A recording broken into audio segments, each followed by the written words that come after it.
ఇళ్లను కూల్చినటువంటి ప్రభుత్వ విధానానికి వ్యతిరేకంగా ఈ రాష్ట్రంలో ప్రధాన ప్రతిపక్షమై పేదల గొంతుకై కవితక్క కదిలి వెళ్లి ఖమ్మం నడిగడ్డ పైన ఖమ్మం గుమ్మం నుంచి ఒక పోరు గర్జనను అక్కడి నుంచి మోగించినారు.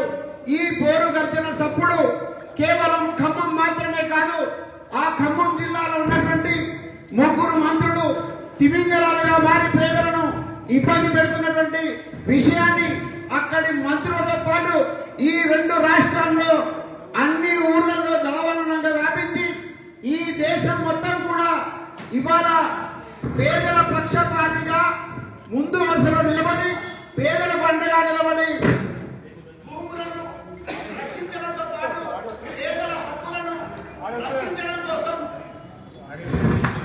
ఆ విధంగా చేస్తున్నటువంటి పోరాటాన్ని నిన్న దేశమంతా కూడా తిరిగి చూసింది. అందరికీ నమస్కారం. తెలంగాణ బిడ్డలందరికీ నమస్కారం. నిన్న ఖమ్మం జిల్లాలో మరి నిర్దాక్షిణ్యంగా ఒక 15 రోజుల క్రితం జరిగినటువంటి ఘటనను, ఆ ఘటనా స్థలిని, ఆ బాధితులను పరామర్శించి మరి వారికి ఒక శాశ్వత పరిష్కారాన్ని చూపించడంలో జాగృతి తన వంతు పాత్ర పోషించాలని చెప్పి నిన్న ఖమ్మం వెళ్ళడం జరిగింది.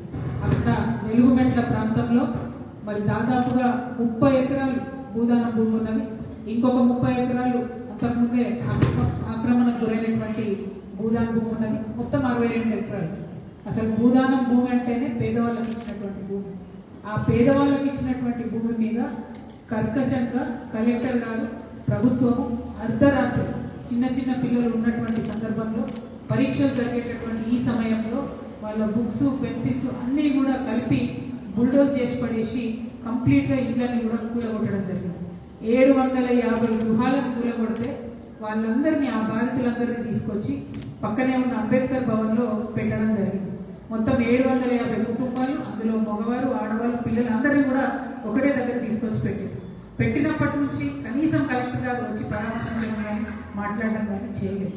మేము ఒకటే డిమాండ్ చేసినాం. నిన్న ధర్నాకు వెళ్తూ ఖమ్మం పట్టణంలో అంబేద్కర్ చౌరస్తాలో ధర్నా చేస్తూ ఒకటే డిమాండ్ చేసినాం. కలెక్టర్ గారు రావాలి, వచ్చి ఏదైతే శిబిరం వాళ్ళకి ఇచ్చినారో బాధితులకు దాన్ని చెక్ చేయండి, అక్కడ ఎన్ని ప్రాబ్లమ్స్ ఉన్నాయో చెక్ చేయండి అన్నాం.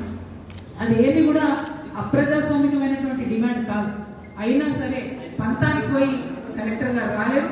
ప్రభుత్వం పగబట్టినట్టుగా మరి అక్కడికి రాకుండా ఎవరైతే ఉద్యమిస్తున్నారో, నిన్న ఖమ్మంలో ఒక వినూత్నమైనటువంటి ప్రయత్నం ఈ తెలంగాణ రాష్ట్రంలో చేయడం జరిగింది.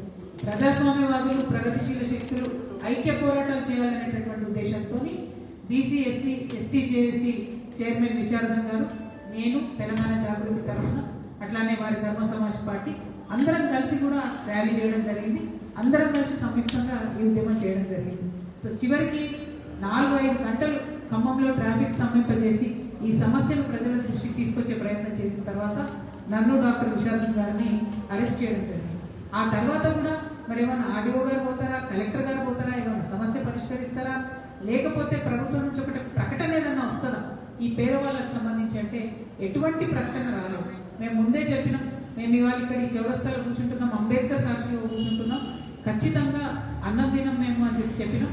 అదే కొనసాగిస్తూ నిన్న మధ్యాహ్నం ఏదైతే మేము స్టేట్మెంట్ ఇచ్చినామో అప్పటి నుండి ఇప్పటి వరకు కూడా నిరాహార దీక్ష కొనసాగిస్తూ ఉన్నాం. అందుకనే మళ్ళీ దీక్ష శిబిరానికి వెళ్ళి అక్కడే బాధితుల ముందు కూర్చొని నిరాహార దీక్ష కంటిన్యూ చేస్తాం. ఇవాళ పొద్దున వందలాది మంది, వేలాది మంది పోలీసు వాళ్ళు వచ్చి మేమేదో టెర్రరిస్ట్ అయినట్టు మమ్మల్ని ఎత్తుకొచ్చి ఇక్కడ హైదరాబాద్లో పడేసినారు. మేము నిన్న చెప్పింది అదే, ఇవాళ చెప్తున్నది అదే. సమస్య పరిష్కారం అయ్యేంత వరకు మీరు మమ్మల్ని ఎక్కడికి తీసుకుపోయినా నిరాహార దీక్ష చేస్తామని నిన్న చెప్పిన ఈరోజు కంటిన్యూ చేస్తున్నాం.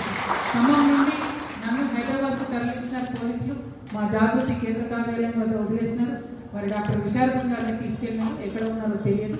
వారి కాంటాక్ట్లోకి వచ్చిన తర్వాత వారి పరిస్థితి ఏంటి, ఎట్లా ఉన్నారో అవన్నీ కూడా మీకు చెప్పడం జరుగుతుంది. నా వంతుగా నేను ఇక్కడ జాగృతి కేంద్ర కార్యాలయంలో నన్ను పోలీసు వాళ్ళు వదిలిపెట్టారు కాబట్టి ఆ దీక్ష బ్రేక్ కాకుండా నేను ఇక్కడ కూర్చున్నాను.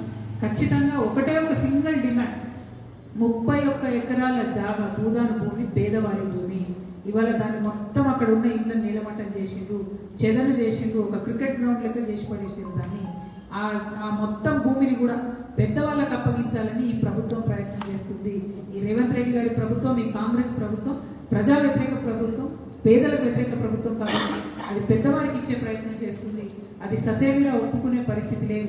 ఎందుకంటే అక్కడ ఆల్రెడీ 8, 10, 12 ఏళ్ల నుంచి ఉంటున్న పేదవాళ్ళు ఆ భూమి విలువ పెరిగింది అంటే పేదవాడికి భూమి ఉంటే ఆ విలువ పెరిగితే కూడా ప్రభుత్వానికి ఇబ్బంది అన్నట్టుగా ప్రభుత్వం బిహేవ్ చేయడానికి మేము తప్పుపడతా ఉన్నాం. ఖచ్చితంగా ఎక్కడైతే ఆ పేదవాళ్ళ ఇల్లు కూలగొట్టినరో అక్కడనే వాళ్ళకి ప్లాట్లు ఇవ్వాలి, అక్కడనే వాళ్ళకి మీరు డబుల్ బెడ్రూమ్ ఇల్లు కూడా కట్టించేయాలని చెప్పి మేము ప్రభుత్వాన్ని డిమాండ్ చేస్తూ నా దీక్షను కొనసాగిస్తా ఉన్నాం. దాంతోపాటు నేను ఇంకొక మాట కూడా చెప్తా ఉన్నాను.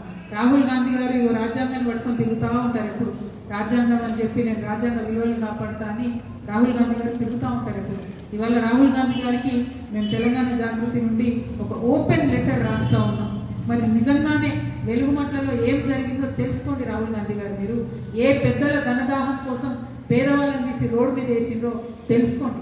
ఒక ఇండిపెండెంట్ జ్యుడిషియల్ ఎంక్వైరీ వేయండి. దీంట్లో ఖమ్మం జిల్లా నుంచి 3 మంత్రులు ఉంటే ఈ అవినీతిలో ఆ 3 మంత్రుల పాత్ర ఉందని చెప్పి మేము బలంగా నమ్మాల్సి వస్తుంది. నిన్న మీరు మమ్మల్ని డీల్ చేసిన విధానంతో ఆ పాత్ర ఏంటి, మరి ఆ పాత్రలో ముఖ్యమంత్రి గారి పాత్ర లేకపోతే ఇమీడియట్ గా ఆ మొత్తం జరిగినటువంటి విధ్వంసాన్ని ఆపండి.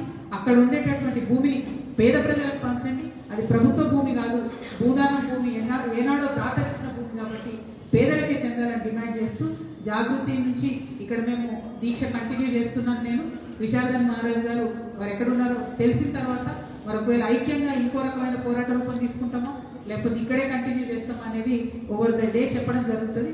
బట్ నా తరఫున నేను ఫాస్ట్ బ్రేక్ చేయను. ఖచ్చితంగా అక్కడే వాళ్ళకు ఇల్లు కట్టించేంత వరకు కూడా ఫాస్ట్ కొనసాగుతుందని తెలియజేస్తూ థ్యాంక్ యూ. జై తెలంగాణ, జై జాగృతి.